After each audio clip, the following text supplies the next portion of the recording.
Hello everyone, this is Linker.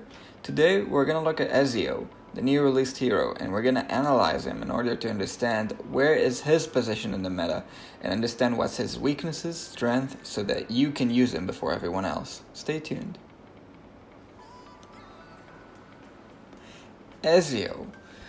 Ezio looks incredible just by first looks of it. If you look at all of his abilities and different furniture and signature items that were released over here, this is obviously from a post that I will link in the description. He has a very unique set of abilities. So just by a quick look, we can see incredible dodge bonus. It is confirmed that he will have more dodge than Kaz in the late game, so he's completely putting the last nail in her coffin. But many different bonuses. He has the smoke bomb, reducing accuracy for all heroes, so another kind of dodge synergy. Eventually healing 2 that we will look at. On top of that, he has ignore all incoming damage every few seconds from 9 scales down to 6. So this is going to be very, very useful because it does not get used when he passively dodges abilities. So that means that if he takes damage whenever he doesn't dodge, every 6 seconds, this guy will completely ignore it, make him very, very hard to hit. And his ultimate, absolutely insane. The level 3, as you can see, he marks all enemy targets right away, and all marked targets take 65 more damage. So up to testing, the way I understand it right now is that his abilities will just deal 65 more damage as he has those marks on those targets until he executes them. Now, let's look at his different abilities in depth, understand a little bit about synergies. Where would this hero fit? What is he good against? What would he be weak against? What is his matchup kind of place in the meta right now? So, as we can already tell, Eagle Vision is his prime ability. So he has 2 abilities which actually do not do any damage right away, and one that is not meant to do damage right away. It's not primarily used that way, but he could. It's a little bit more prophylactic, so his main damaging ability is actually in his ultimate. And if you read into his ultimate, it's pretty interesting. He has this threshold at 27% of max health. At that point, Ezio will execute anything that reaches this health right away the second that he can have his ultimate. So he will not have it just waiting by. He will, the second that they get to 27, he will instantly use it. You could see those markers in game. I hope I'll add some feature right there in the description so you can see the actual gameplay of this. But he has those markers in all enemies that eventually rise. Now, the damage is capped by a very, very high scaling. As you can see over here, 1000. That's a new high when it comes to scaling. So there has been abilities in the past which with some different mechanics added up to that number, but 1000% of his damage is absolutely ludicrous. That's really new for us to see. So definitely this guy will execute at the 27% threshold, and usually even at high campaign deficits upon testing from the test server, usually when he comes to execute it will land. So it's higher than Nara, and Nara's scaling is up at the 600s. This guy is at the 1000s. So at the 1000 it's usually gonna execute whatever is unfortunate enough to be at that threshold.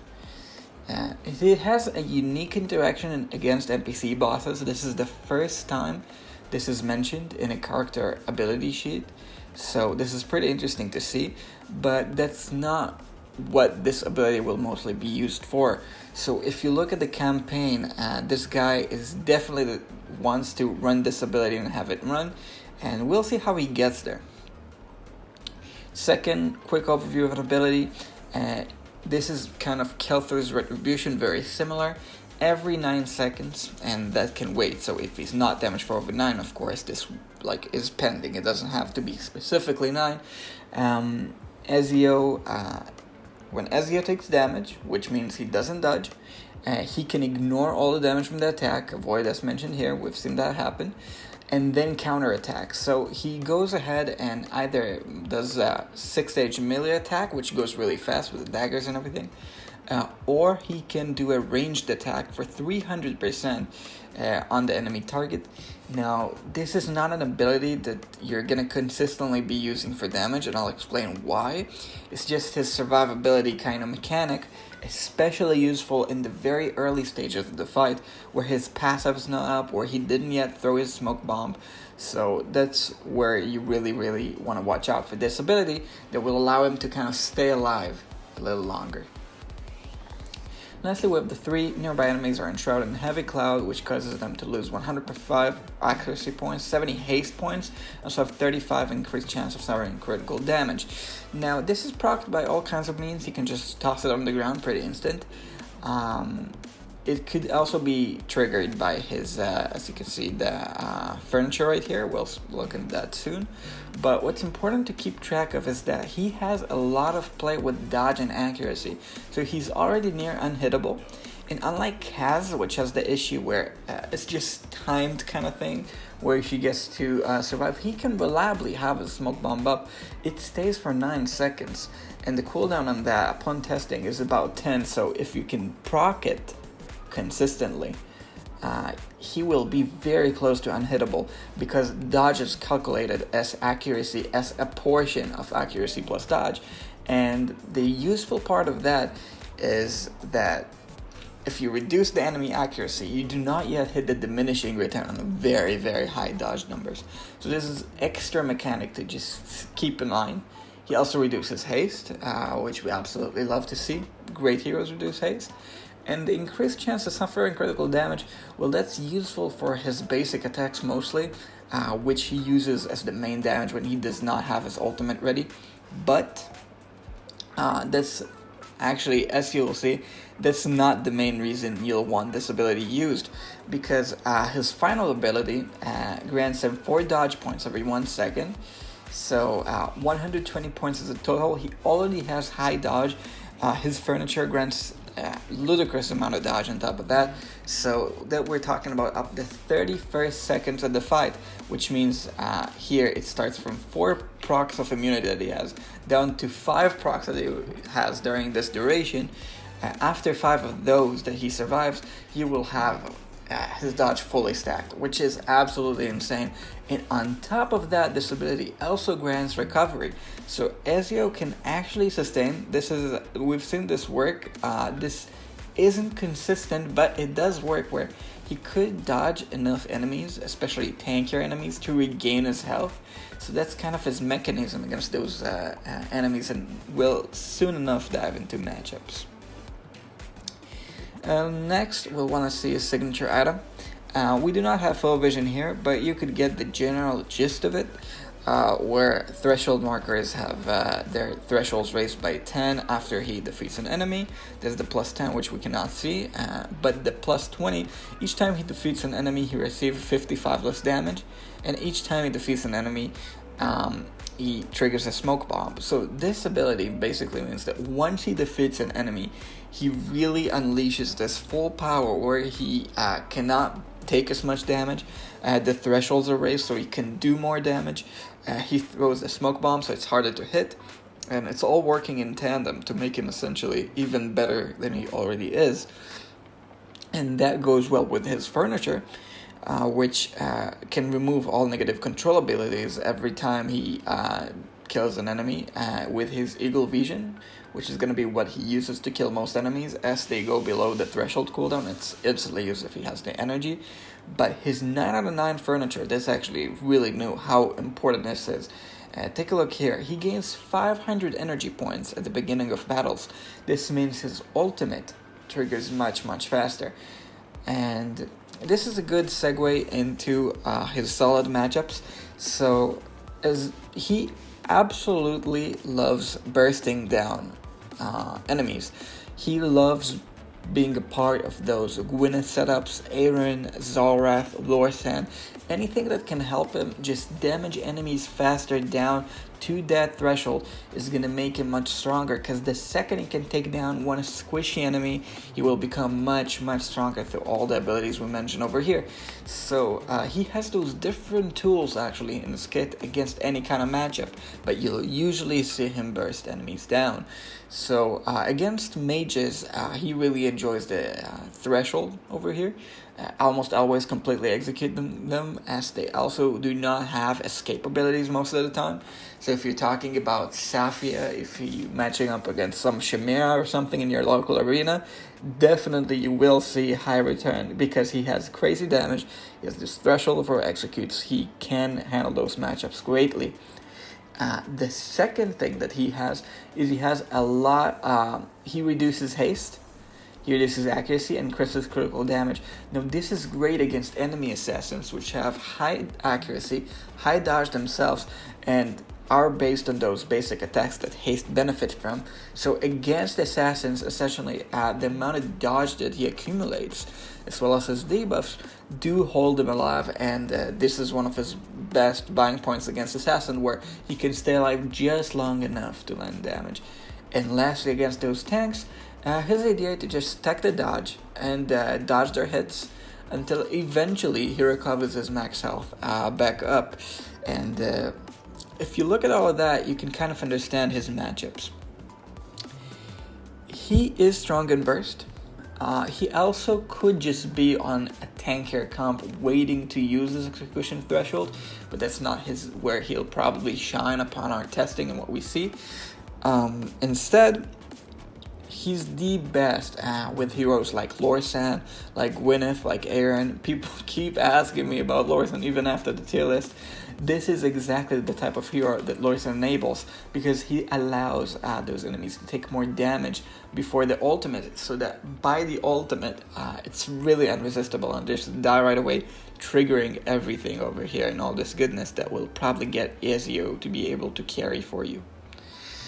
But he also has weaker matchups, so not the most tanky hero, as you can see from the stats over here. Pretty low defense, HP's pretty meddling, leaves some to be wanted. So as we saw, he needs to throw down the smoke bomb and have the dodge up to handle some of the assassin fights, or have them take some damage. But from that, you can also infer his weakness. If you have an assassin, high damage assassin bursting him down, somebody that's more aggressive than he is, he will die pretty quickly, and you will see him dodge maybe like one hit, but in those late game setups in the campaign and in PvP as well, you'll see that 6 seconds, so much happens in 6 seconds. Matches can end in 6 seconds in all those Gwyneth, Aaron, Zoe setups. So that's just not going to be enough to keep him alive from those high aggressive kind of assassins, which is going to be his main weakness. His second weakness is going to be tanks, especially those who can meddle with how his evasion works. So we're talking about counter healing tanks. We're talking about those who can really handle him. So you have the ones like Wukong that can reduce his all of his accuracy himself, reduces haste, has those clones, so execute works weird against the clones. You'll actually see this happen. And all kinds of tanks that can handle this ability, especially if they have some support behind them, like Wukong Feral is also a good comp to take care of Ezio. And lastly, some mages, if they just get to ult before him, so as you can see, gains 500 energy, but sometimes he just won't get those targets to that percent.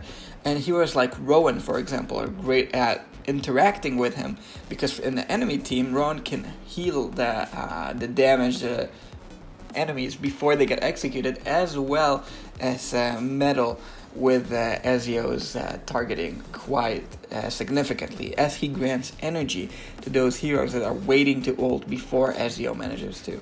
And from the ally team, well, if you burst somebody down, so you just need 100 energy, and all of a sudden Ezio benefits from Rowan to being able to instantly right away ult.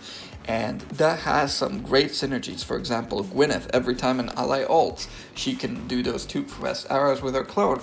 So this is another kind of burst comp and synergy that can work really, really, really well. And lastly, for PvP, he's probably gonna be used to some extent. I wonder how successfully. I think he will find a place in some burst comps. I do not think he's gonna outclass the main burst comp that's running right now. It's gonna be Lorsen, Gwyneth, Aaron, Zolrath, and the last one, which I just forgot the name for, so I'll look it up later. But I do not think he'll find a place within those comps. Instead, I think he will find a side comp that has those different matchups that he will fit into. Something with Gwyneth probably, with Lorsan, maybe with or without Aaron. We'll see how he works. So he kind of fulfills the role of Zolrath in those compositions that really has a lot of damage as enemies drop to low health. And also, this kind of an enemy that really enjoys as time passes by, gets stronger, obviously, for all these reasons. In the campaign, definitely a great hero to have. Again, he's going to be a dimensional, so you're going to get him at high ascension right away.